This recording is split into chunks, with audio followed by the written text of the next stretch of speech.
What's going on, everybody? Welcome back to Nate's Road Life. So today we're going to be changing the AC compressor in this rig. Recently it started making a bunch of noise. The AC compressor itself is fine.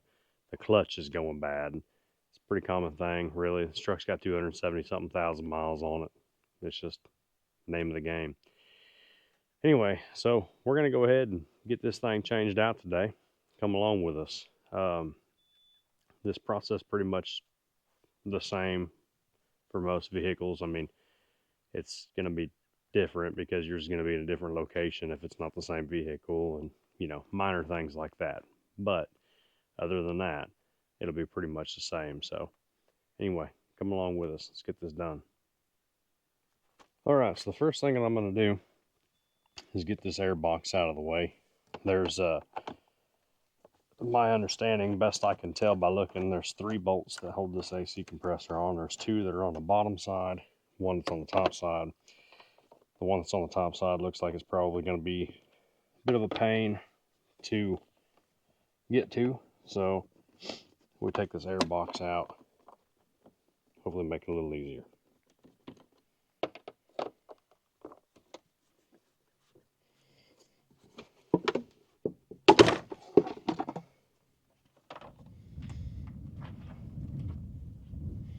All right, the next step after we take the air box out, we got to take the belt loose. So got a belt tensioner tool here.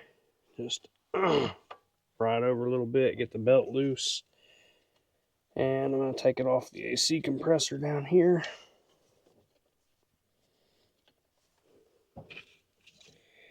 Now, y'all can't see that, but just trust me, that's what I did.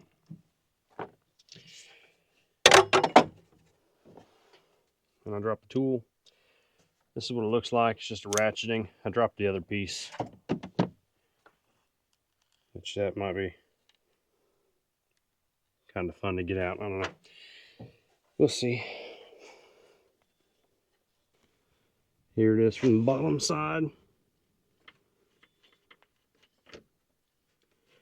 But the clutch is going out on this. You can't hear it.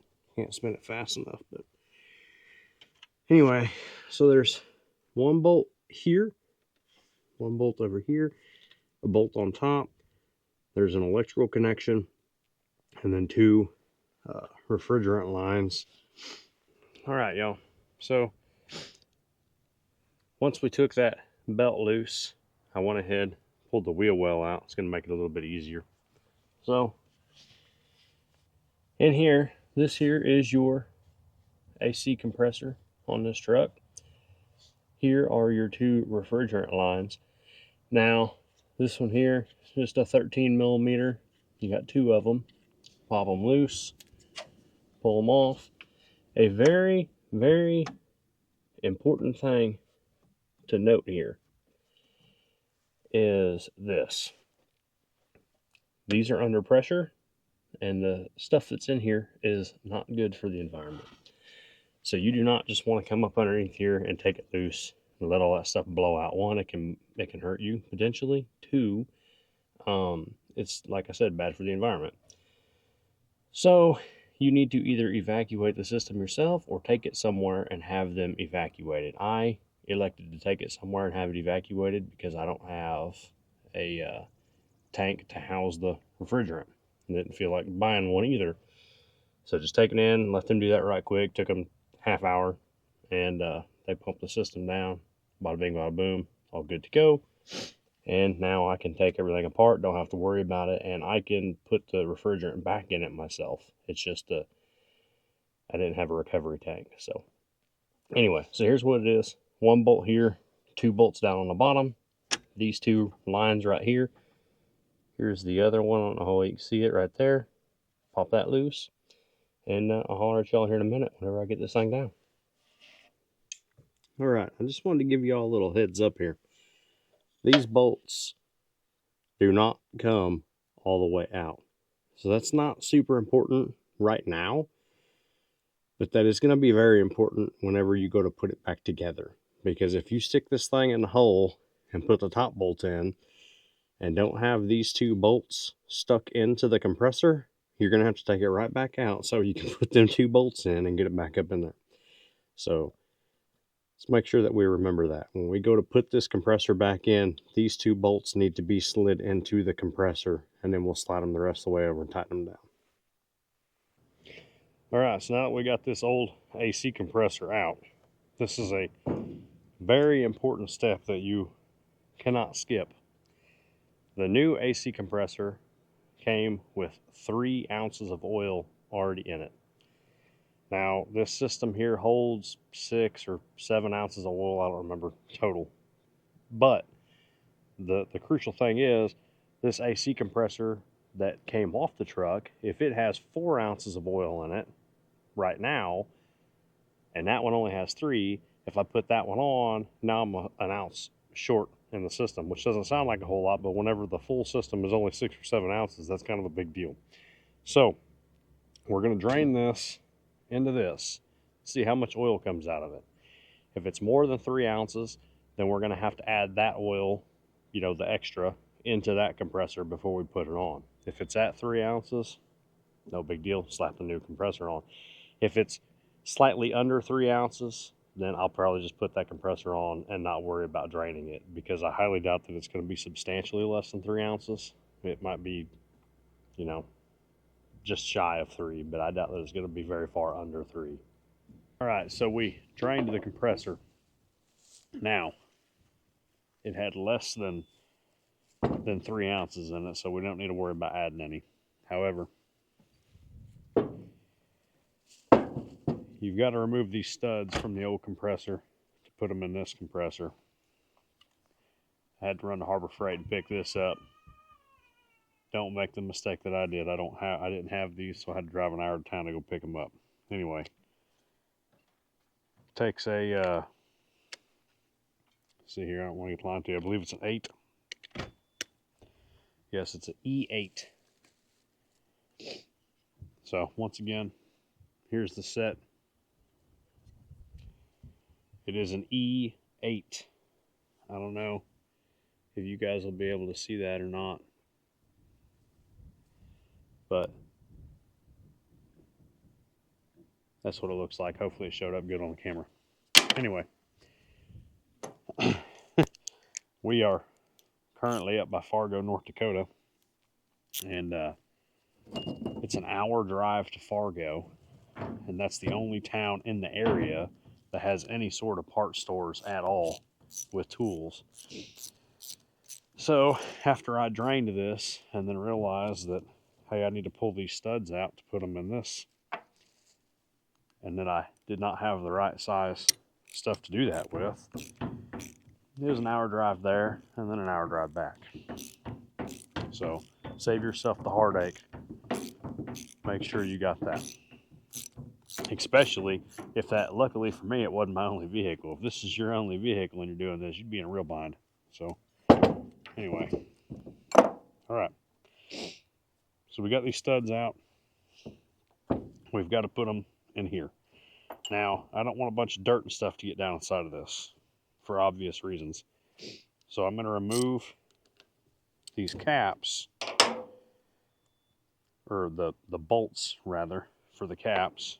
But then I'm going to put these in, tighten them down, and then I'm going to get the nuts that actually hold the lines on, and I'm going to put them on to hold these caps on until we actually get it in. All right, so we'll catch you once we get this done. All right, we got the studs put in, ready to rock and roll. About ready to throw it up underneath the truck. Remember, like I said, you want to make sure that you have these two bolts in place before you put it underneath there. Otherwise, you can't get the bolts in. I recommend anytime that you're putting any bolts like this in, blue Loctite, not red, blue. It'll just help keep everything from falling apart, rattling apart, you know, but it won't set up so hard that you can never get it apart. So I'm going to throw a little bit of blue Loctite on these, crawl up underneath there, throw this AC compressor on, and I'll get with you whenever that's in place. All right. So now we got the AC compressor back in, all 3 bolts hooked up. the one electrical connection here plugged in. Now we got to get ready to hook our lines back up. So on these lines, I don't know how well I'm going to be able to show it, but right here, you see this little black rubber kind of hanging down?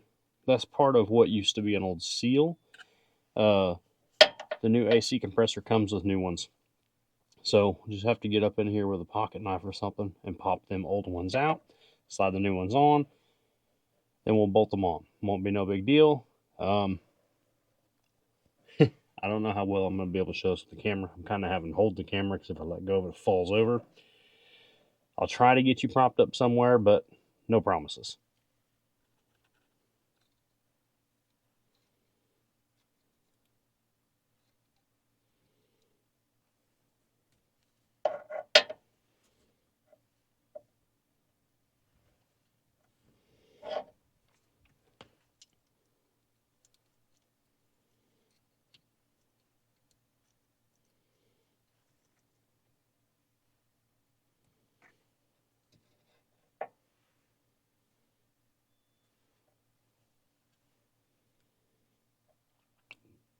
Note the size difference. One smaller than the other. Let me go grab the new ones. Alright, back with the new ones. Slide them up on there. They fit snug, which is good. Ta-da. Alright, now we'll take these caps off and put our lines back on.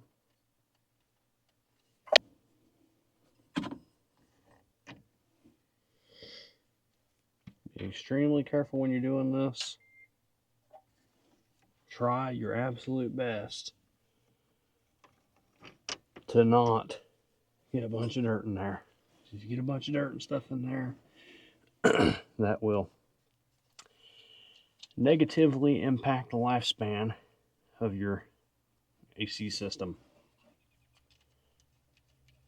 All right, once you get that put in place, 13 millimeter, tighten it down.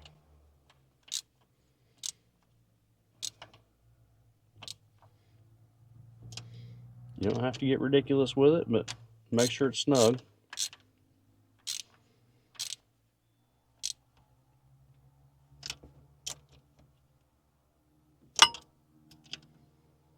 There it is.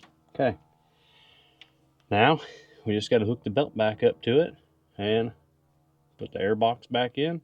And this little project is pretty much done.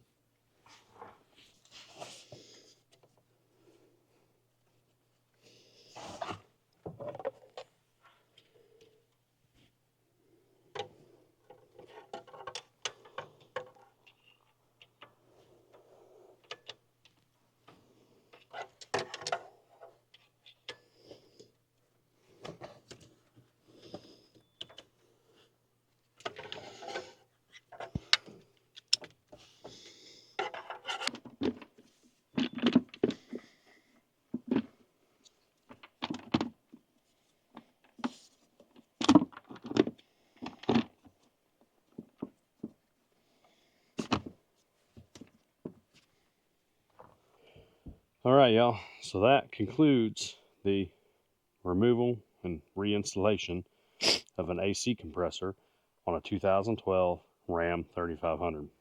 Now, there's a lot more that goes to this. I know if you're watching this, you're probably like, wait a minute, what?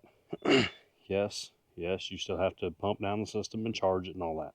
However, I'm going to do a separate video on that. The reason being is because I don't want people trying to learn how to do that coming and watching this whole video just to see that. So if you're doing this and you need to pump down your system and recharge it, just go to the next video. It'll be the very next one. I'll try to leave a link to it in this video. Anyway, but if not, you can take it somewhere and have them do it. It's a pretty simple process. It'll save you some money, you know. And I'm going to venture out to say, if you're changing your own AC compressor, you're probably going to be wanting to charge the system yourself as well. So anyway, check out the next video. this is a done deal. So I'm going to get started on the next video. We'll catch y'all on the next one. Thanks for watching. Like, comment, subscribe. Until next time, peace out.